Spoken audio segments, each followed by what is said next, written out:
It's a very rainy day here in Surrey. I'm GFWilliams. I've got a Lotus Evora GT 410 Sport, and I've got my car, the Lotus Exige with 460 horsepower. I'm going to tell you how they compare.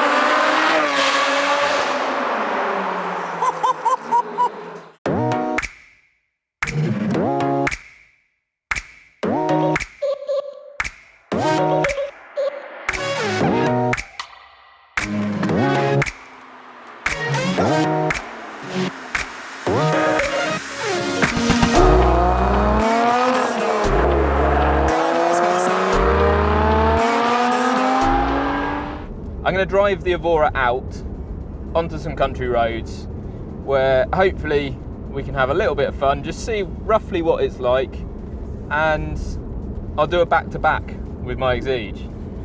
Because a big part of this is the handling dynamics. The cars have the same engine. Mine has a little bit more power because I've modified it. Ultimately you could do that to this and probably get even more power. But what I'm interested in is the chassis and how that compares, because the Evora was originally designed from the ground up to have this engine. The Exige was basically the Elise chassis, which they put a larger subframe on and did a couple of suspension tweaks to accommodate. And I believe from the back-to-back I've done so far that the Evora chassis is far superior, and it doesn't take you long to notice. This car is on Bilstein suspension, that is the factory option. There was a model that had Öhlins, which is apparently even better, but for the road, these Bilsteins are really impressive.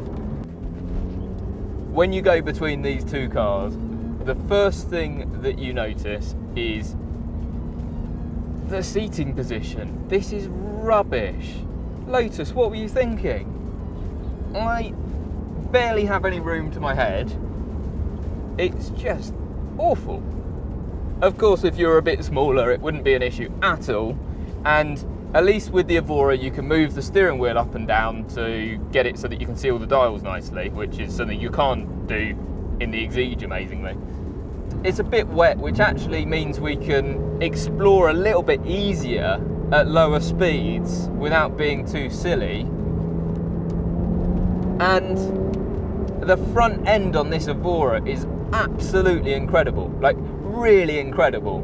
It just, the moment you move the wheel, it goes where you want it. And couple that with the hydraulic power steering as opposed to no power steering, and it's filtering out the bumps you don't want to feel and giving you the bumps you do want to feel. So the steering feel is incredible in this car. I'm honestly so impressed. The noise of this is lovely. I don't know if you can hear that, but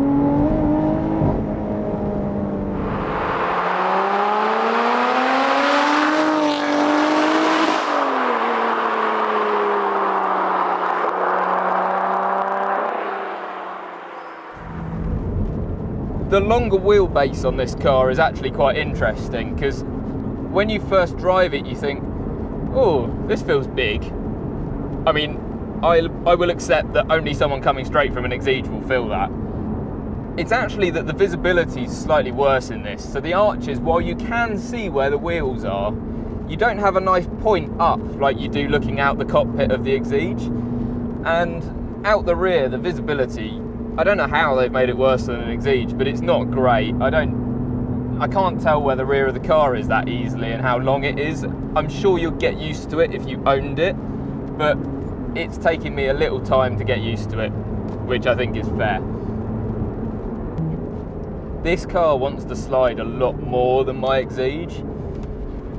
It's quite different, the way they react to a lack of grip in a way. The Exige has a lot more mechanical grip somehow on the rear end, and I couldn't tell you too much about the dynamics, just saying from what I can feel. But when the back end goes on this in the wet, it will go out and it will slide all day long. This is a drift machine.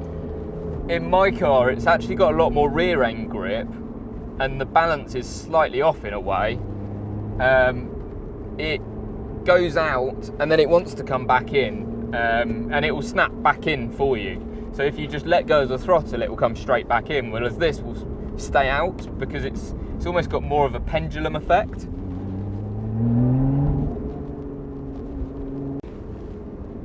I think most people that own an Evora would just leave traction control on the whole time, and when you do, all you notice is how much grip there is. The front end just goes exactly where you want it, always, like absolutely always. It's very, very impressive. The rear end does want to slide, and the limited slip diff makes it very predictable when you turn things off. Into the Evora, and the interior is actually really nice. Alcantara everywhere basically in this model. That is the way you spec it, but I really like how this one's been done. It's got yellow stitching and black Alcantara everywhere. The gear shift is actually the same as all the Exiges now, and actually the Elise as well, with what would be an exposed linkage, but it's hidden underneath. As we look around, the steering wheel, I really like it in terms of feel. The cruise control is a bit cheap feeling, but it does the job quite well, and it's nice to have. The buttons, as you see here, are really good now. They work really well, and they're clear when they're on and off, which in older Lotuses they weren't. The pedals are great, although I'm sitting a little bit too high in the seat. If I was sitting lower, I'd have a better angle on them, which would be nice. Overall though, it's really good, and there's a little bonus that you can easily put the seat forward and access your storage behind. So that's actually probably more useful storage than the boot.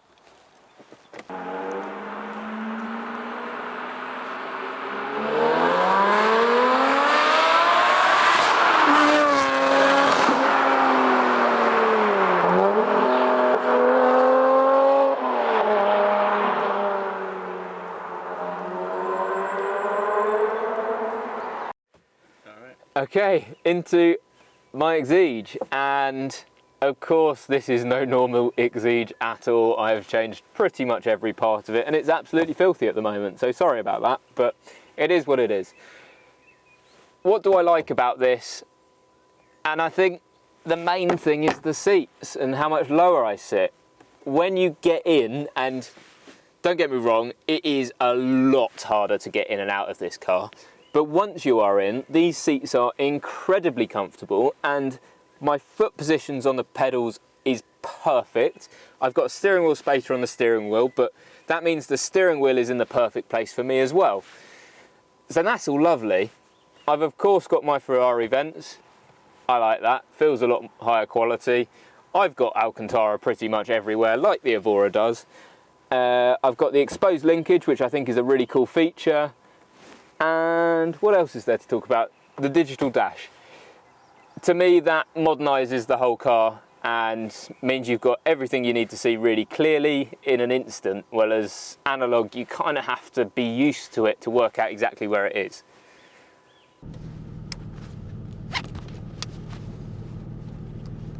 Okay. We are in my Lotus Exige. And already it feels very different because I have no power steering.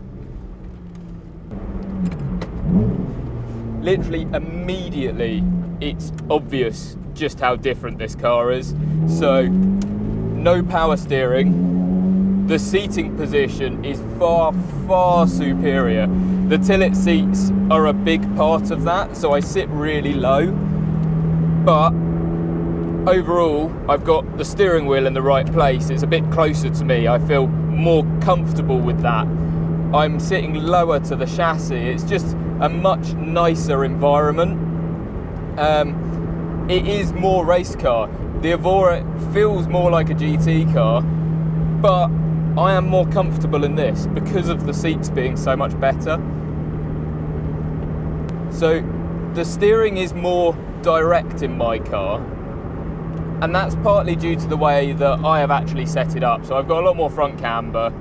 The car is running 3-way nitrons compared to the Bilsteins on the Evora. So I wouldn't say my car rides badly at all. It is very impressive over bumps. But at the same time, I'm feeling bumps that in the Evora you would just glide right over. The chassis is certainly worse in this. There's absolutely no doubt about it. But I've got the same rear section tyres. In fact, we're running the same tyres apart from the actual profile and diameter, both on Cup 2s, I believe. And my car definitely has more grip, and I think that's a lot due to the damper setup.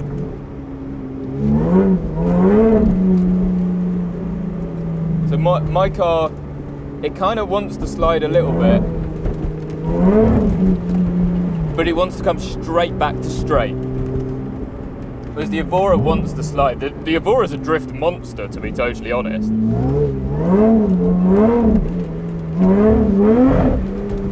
Whereas mine, it doesn't want to do that so much. It's clearly designed for grip, my car, not for being silly. The weight of this does make everything feel more immediate, as you'd expect. Oh, it's very wet. I do much prefer the brakes in this.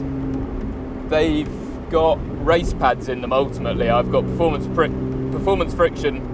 So the brake pedal feel is just more immediate on my car because of those pads and disc combo.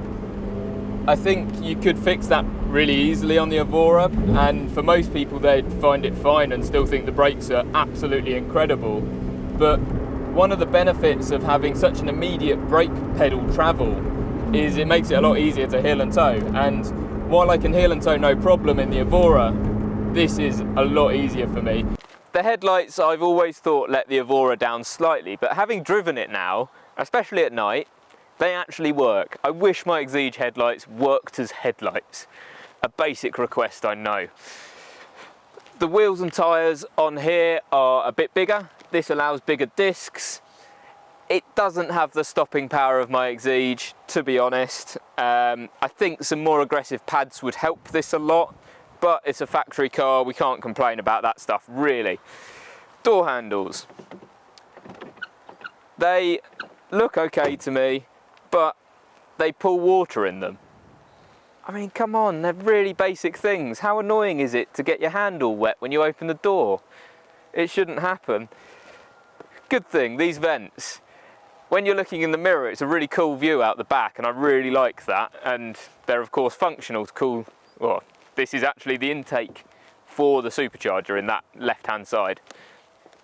Keep working our way back, and you've got a lot of carbon. So this rear hatch is a lovely shape, and of course on this one, and I know you've got to spec this, but carbon roof, and I just think that looks great. I kind of wish that was carbon as well. I think that would have flowed nicer, but I'm not going to complain. Okay, we're going to take a look at the rear, and I want to show you these vents. These vents to me are my favourite thing visually on this car, and I wish the Exige had vents like this. They've got carbon fibre inside, and just the shape on that element to me looks brilliant. The taillights could do with an update. I've fitted GRPs. Anyone can do the same if they want. Onto here. When Lotus did the GT430, they did this whole rear bumper in carbon and they left it exposed here. And when they did that, the Lotus badging looks right because it was on the contrasting section of the carbon. Now that they've got it all in body colour, to me this is in the wrong place. This should be halfway down the panel. Maybe I'm OCD, maybe I'm being silly, but to me that would be such an easy fix and it would look a million times better. I personally would also get rid of that branding, I just think it's too much. I think that would look nicer in a contrast, either carbon or like a dark black, just so it brings that shape out more of the rear bumper. The brake light's nicely hidden, really like that. And the diffuser and the exhaust is actually the same as the Exige now. From there down is Exige parts, and the part numbers are the same.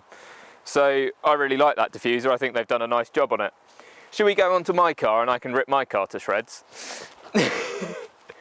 Right, so Exige, what do I like and what don't I like? So headlights, I like the design. I think they look lovely, but they are crap to use. They just don't light up the road. I wish that would improve. This panel I really like. I think that's really nice of them to have done, and I think the wheel design is nice, although it could be better. I wish it had a bit more shape to it.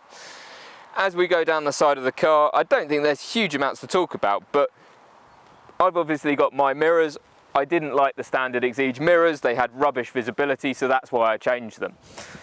The door handle, a lot of people find it very confusing and don't work out how to open it, so it's clearly not intuitive, but at least it doesn't pull water, so that's quite nice. These side vents I think are nice, but I wish they were carbon, can't afford them. Personally, on an Exige, I really like it when the roof is body colour. I think for me the flowing lines as it comes down the back of the car makes the car look more elegant, more graceful, which for a track focused car I think gives it more of a mini supercar feel instead of a really track focused car. It's the same reason I've kept this wing for so long, because I think it works nicely with the lines of the car. As we come round the back of the car, it's a lot more basic a shape here. It's one big panel without as much design to it compared to the Evora, and I quite like it, but when you put the two together, I think the Exige almost looks a little bit dated now, which really surprises me because I obviously love my car. But I wish there was a bit more shape around this area. I just think it's like bleh. I just wish there was a bit more aero going on, and if you were to modernise the Exige a bit, I think that's a key area you'd look at. We're at the Evora at the back end, and I can actually open the boot with the key. Now, why the Exige you can't do that, I don't know, because there's a third button and it's infuriating. So that's really good, but then you got something that's really annoying. It doesn't have gas struts. Now, in my GT car, when I'm going food shopping, I don't want to put all my shopping on the floor to then have to fiddle with this and try and get that all to work. So that's a bit annoying, but boot is a good size. There's a good size aperture, which means it's easier to put stuff in. You're less likely to touch the bodywork, so that's nice. You've got less of the wing to get it over, but the physical size is very similar, I think. On the engine bay, you've obviously got this bigger supercharger, which will be less stressed and have more air flowing to the engine. The supercharger is cooled as well, so that is good.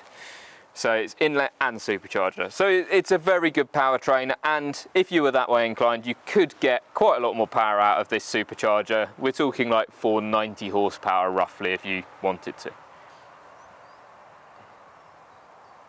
Now I'm back in the Evora, and it feels like a normal car.